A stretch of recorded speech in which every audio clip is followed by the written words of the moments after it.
After all the troubles with the car breakdown, we thought we could have missed our holiday in Lisbon.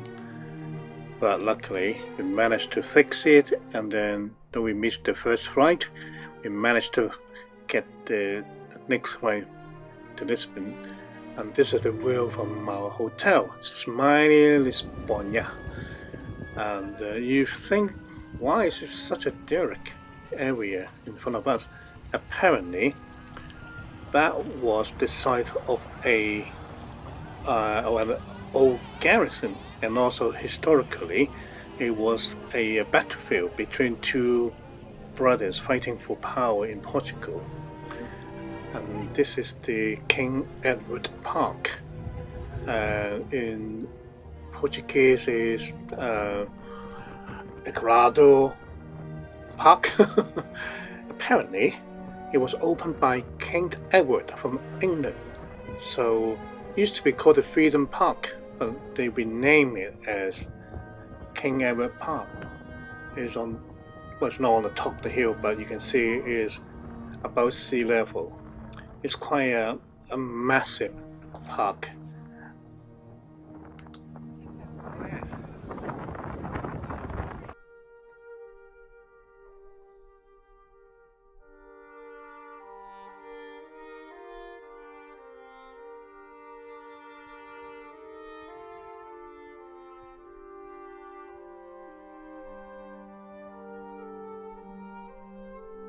So after leaving the park, you see a big roundabout, and a lot of Lisbon sightseeing buses are waiting for the customers in there.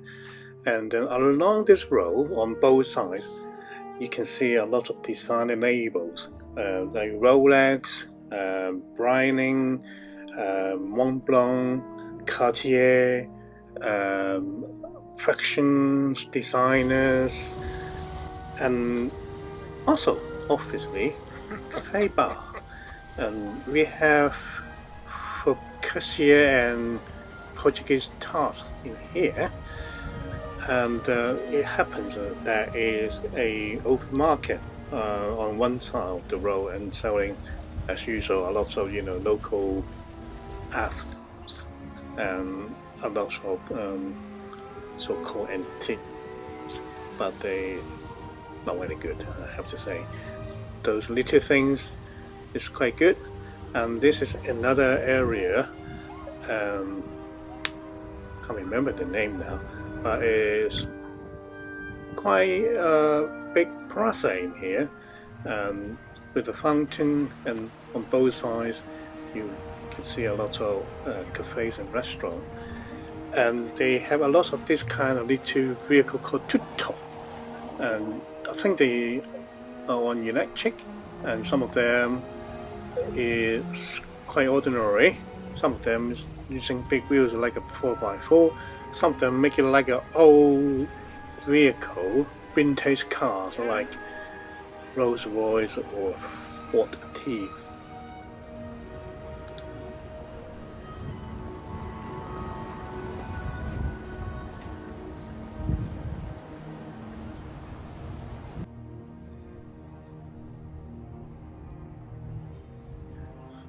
As you can see from Charlotte, she is pulling faces, making horrible facial expression because I asked her to pose in front of me. Now I remember the name of that area is called a commercial area. Obviously, a good reason because there are lots of shops around here. And now we are in the seafront, on the bank of the estuary, and it's a big, massive plaza in here. It's a bit like Marco Polo Plaza in Venice, though it's not having a lot of souvenir shops, mainly just restaurant and just open area for people, I don't know, it's a meeting point or something like that.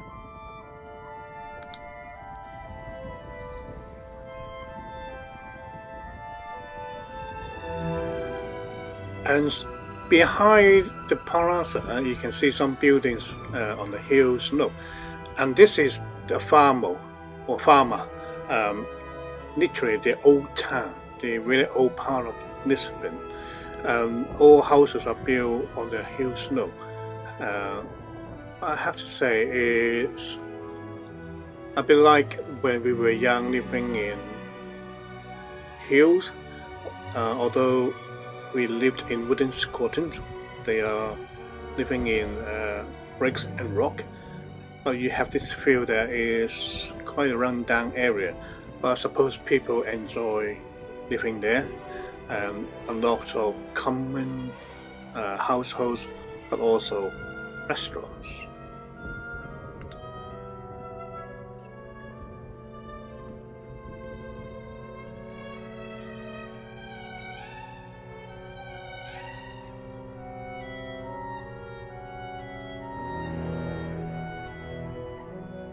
Surprise, surprise.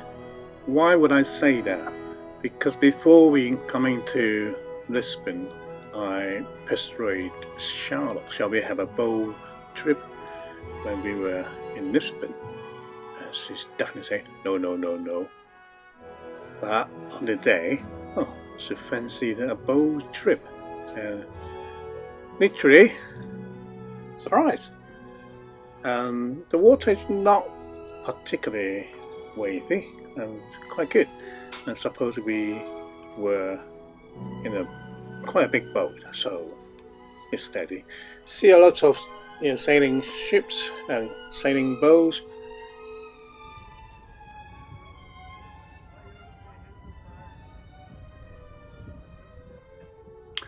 On top of the hill, we saw a statue of Jesus Christ. I think it's the same kind of statue from Rio de Janeiro in Brazil. Don't know who came first, and I'm sure this is the smaller one. And now you can see the 23rd April Bridge, and it's a bit like the Golden Gate Bridge in San Francisco, but obviously this is slightly smaller. The oldest one in Lisbon, and there is also another new one. The structure is a bit like Hong Kong Macau Zhuhai Bridge, quite a long one because we can see from the map. And this estuary is quite calm, the waters, and we can see a lot of sailing boats in here. Not too many big ocean liners, cargo ships, or oil tankers. I suppose not particularly heavy in industry here.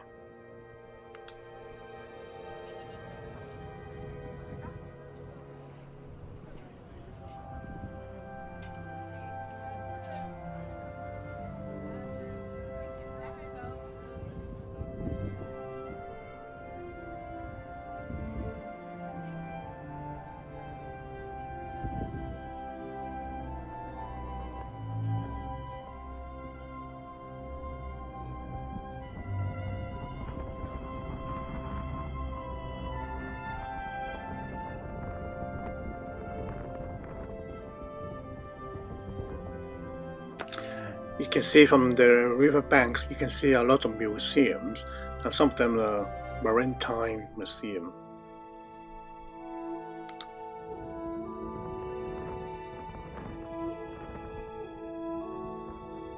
On the river bank, and also you can see the buildings on the hill slope. You might not see from here the high up, but it was quite a struggle to walk uphill.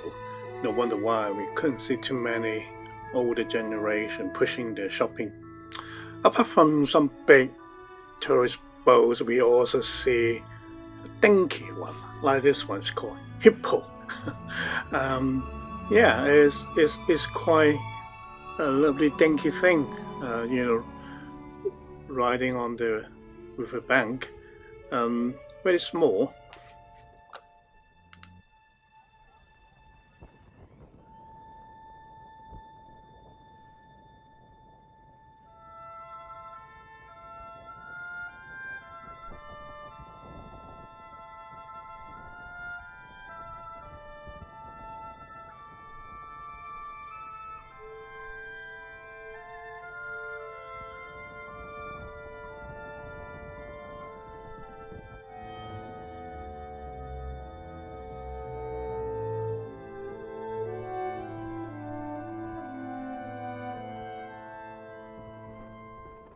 Now we can see a full view of the bridge and the cross section of the the bridge.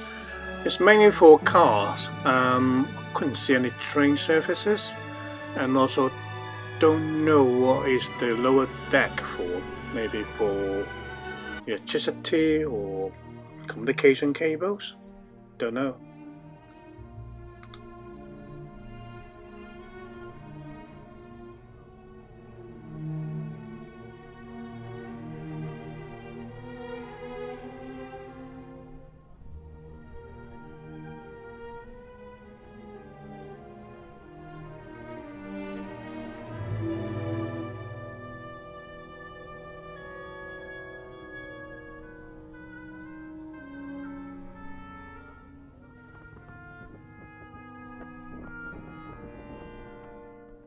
I'm surprised to see not too many cruise ships in Lisbon. I would have thought that it will be quite popular, but unfortunately, because I don't think it's a popular destination for cruise ships like Barcelona or Marseille.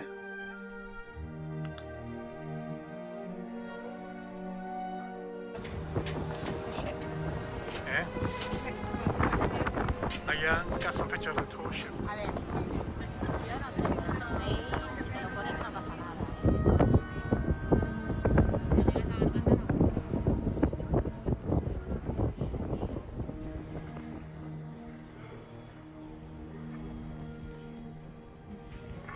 So we did go to Alfama, the old part of the Lisbon, or the old town.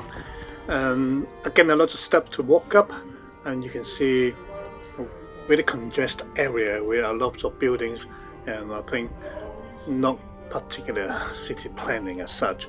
It's just building on each other when there's space. And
here comes the tram.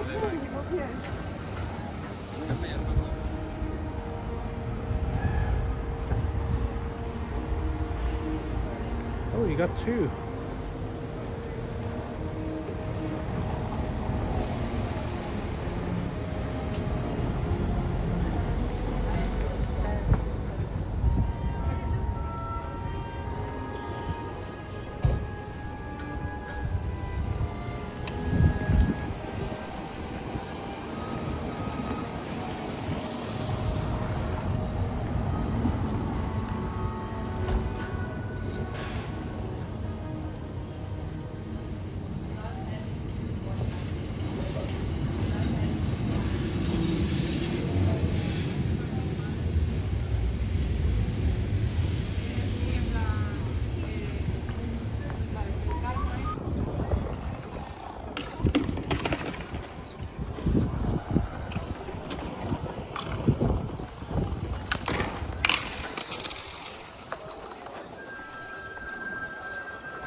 Around and down.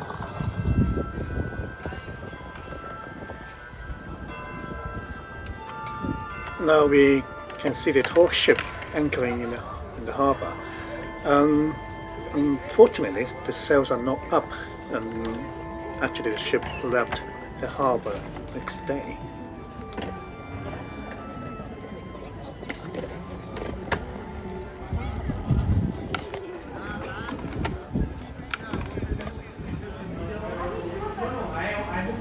spider crab is staring at you. Did you notice that?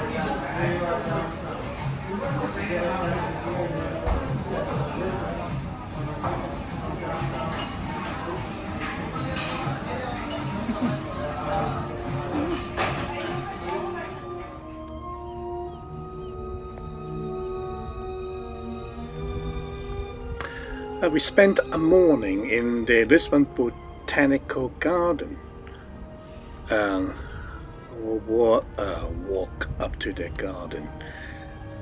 I wonder why the entrance is right on top of the hill. It really killed our feet. And why can't they have the entrance on the lower ground? Well, it's lovely to see we were being welcomed by a flock of ducks, and they walked all the way from the pond to the top of the hill. Apparently, they're not the only flock. There are more on our journey to the garden.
I do enjoy this bamboo section, especially the bamboo tunnel with the lines and the shapes of the bamboo. They form like a tunnel.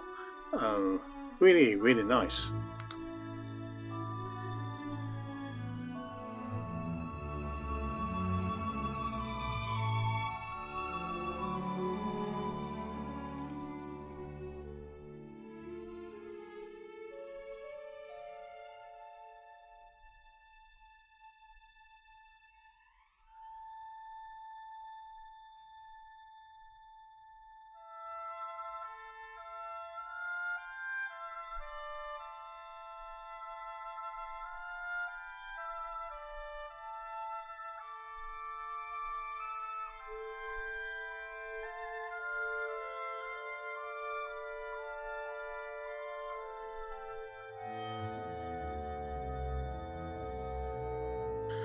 And the many different flocks of ducks and the ducklings have become a tourist attraction.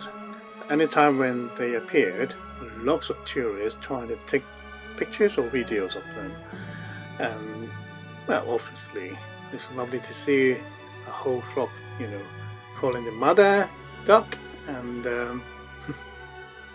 enjoying the company of humans.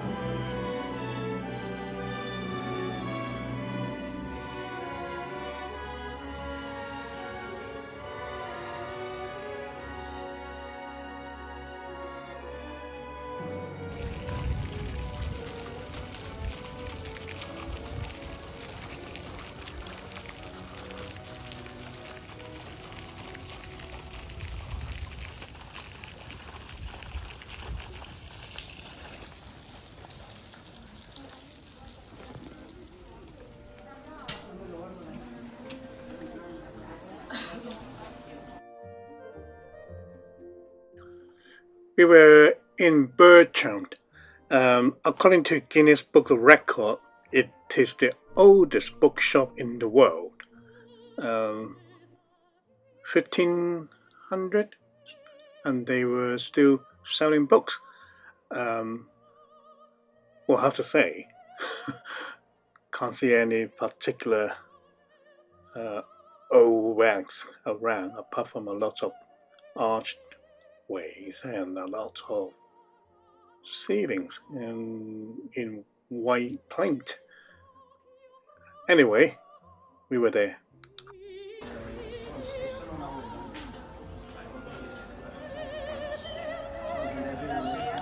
Look at me, quickly.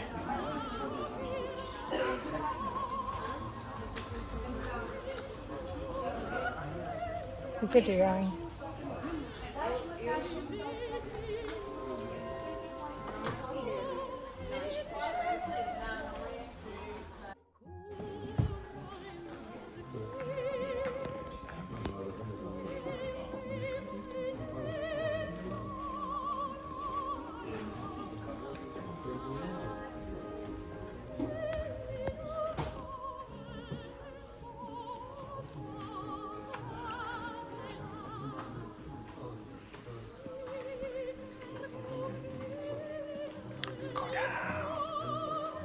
It's only one level.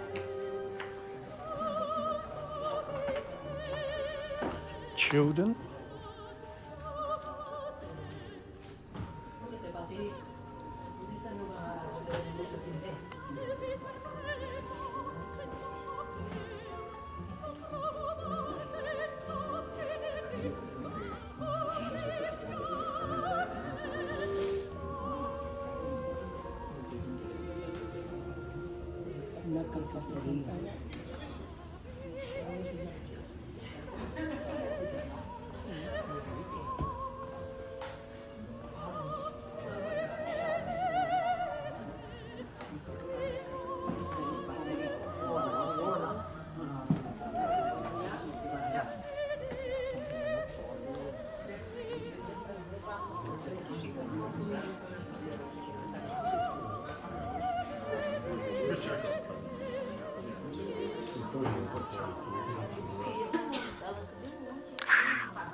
Not much more than that.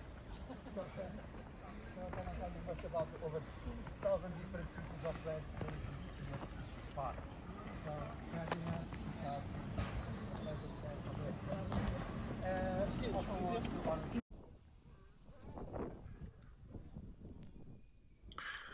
We joined a small group of guided tour to the region of Sintra and Pin Palace, Regulera, Capo Rocca, and Casais, all starting from Lisbon and then going around. And first is the Pin Palace, which is right on top of the hill. It was a killing walk up. According to our age, okay, do excuse us. It's a really, really good day. You can see the blue sky, not a single piece of cloud. And highlight the vibrant colors of red and yellow with the castle or palace. It's lovely and really nice to be there.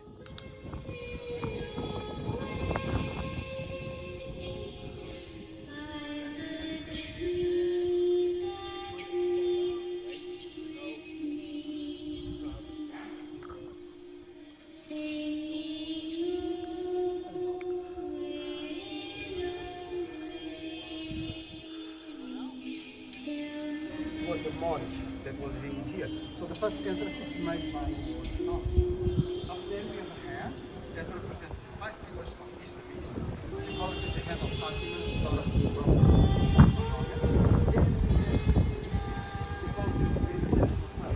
Three of them in there represent Maria, Ferdinand, and then we have tiles.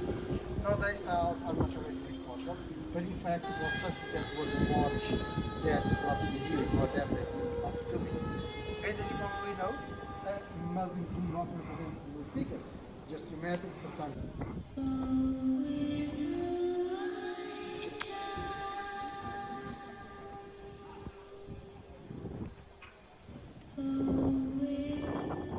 And that was our tour guide, Felipe, a lovely man. He told us he has two sons, both are living in London. It was a small group we have, particularly we want to have a very small group. The other three girls are from America, two from California. Typical Americans and having their opinion. From the to the right, you went from Sassari where it was on the front. At the top of the arch, you can see the shields and swords. They are indeed one of the first Portuguese kings. It took 5 kings to conquer the territory of Portugal, and it is nowadays. So we have 5 summits. Then we have watchtowers, similar to the ones that exist in Belen Tower. Belen Tower was the last fort protecting the tower, also the place where family celebrated out the ocean. The arch itself is made of balls, symbolically cannonballs to remember the battles that have been done to.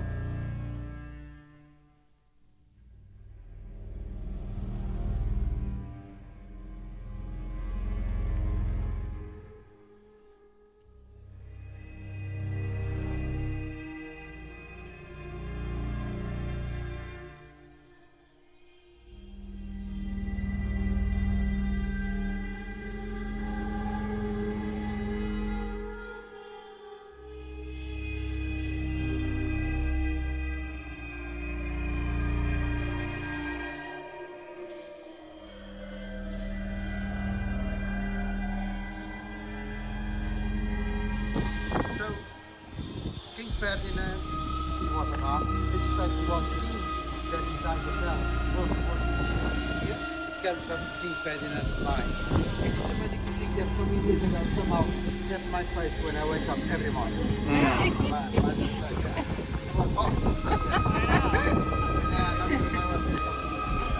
Very creative. So, of course, also these were designed by King Ferdinand. And there are that this place was started by Manuel I as a monastery, and by Ferdinand II as a palace to his queen. That's what we have there.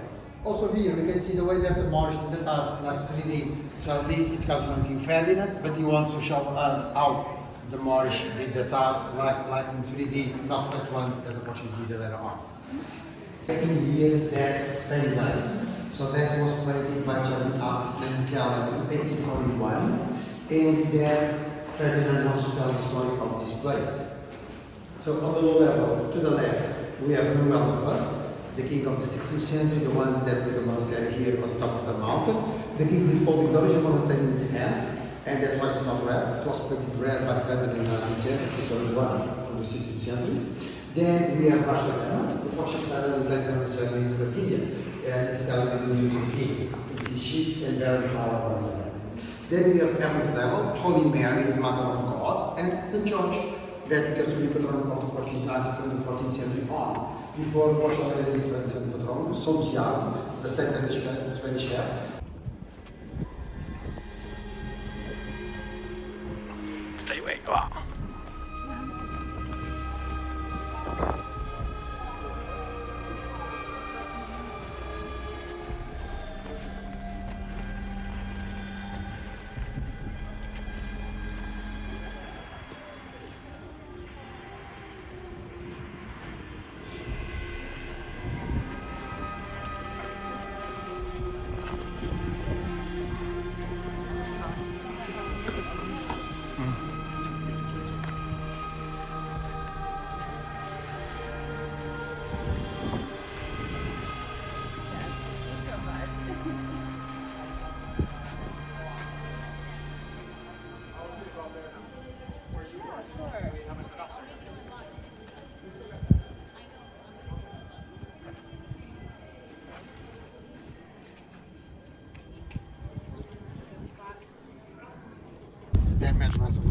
Even because the well is right on the top of the property, so if we start below, then we have to walk up there, and maybe don't have time to do it.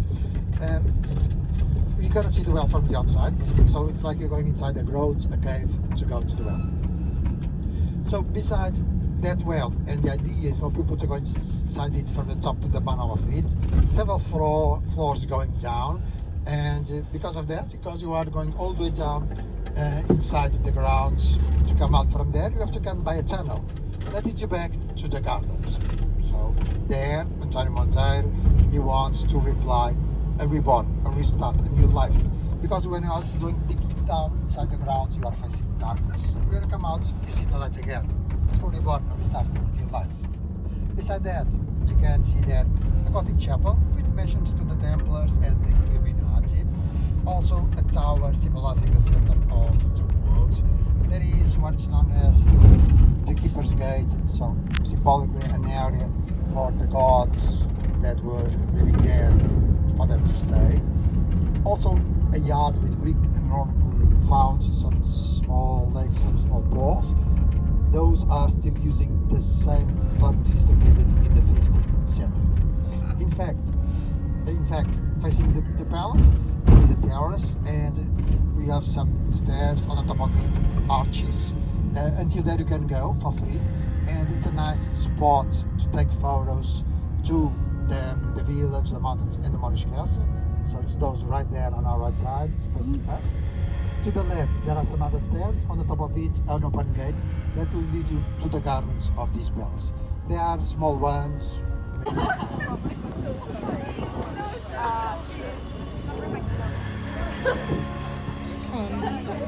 Let's go.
Now we are reaching the land's end of the European continent.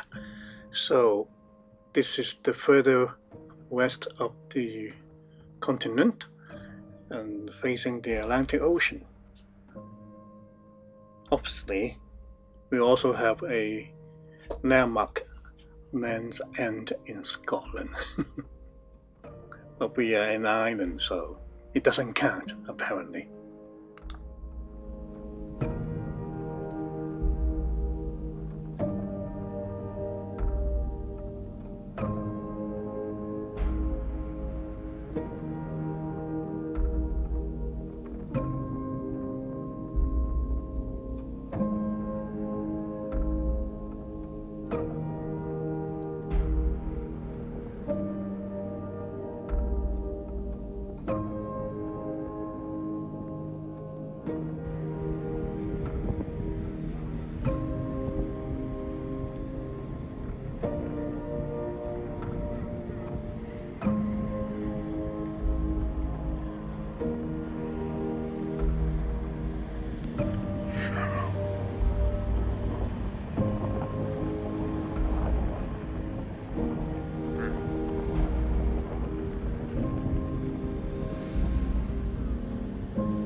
we've been shown with some good Atlantic wave, and obviously it's not the same as the giant wave in Larabra.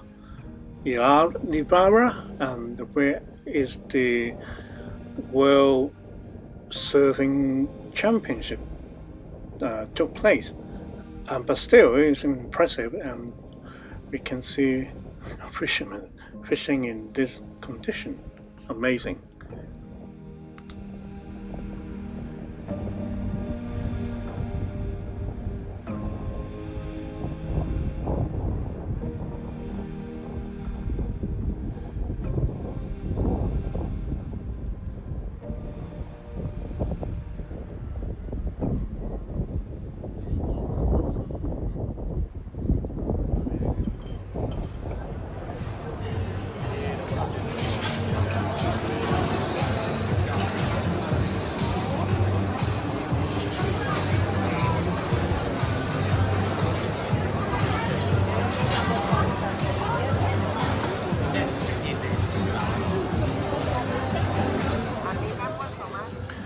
We then went to Lisbon timed our market.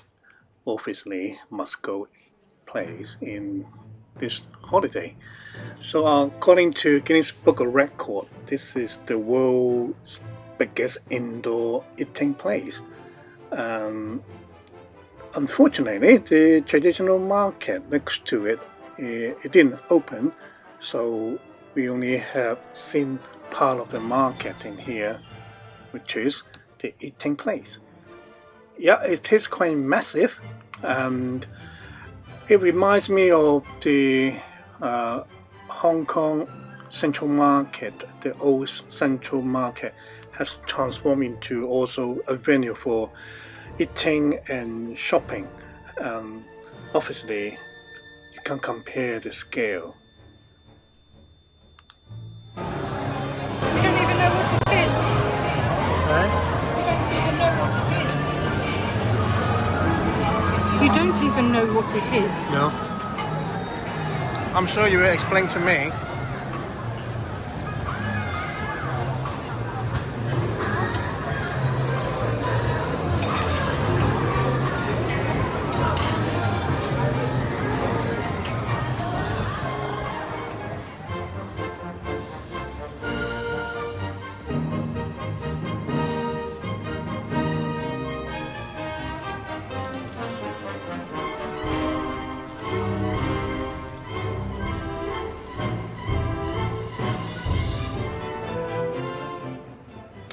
This is the old cathedral in Lisbon, the remains of the old cathedral being burned down by a big fire in the 50s, I think. Reminds me of the Sampai Gong in Macau, also just a monument now. And then this is our last evening meal in Lisbon, and we went to Croc Kitchen. Sitting next to the fire, quite closely. Eventually I managed to have some sardines. With a new top just bought and already wearing it. Really hippie.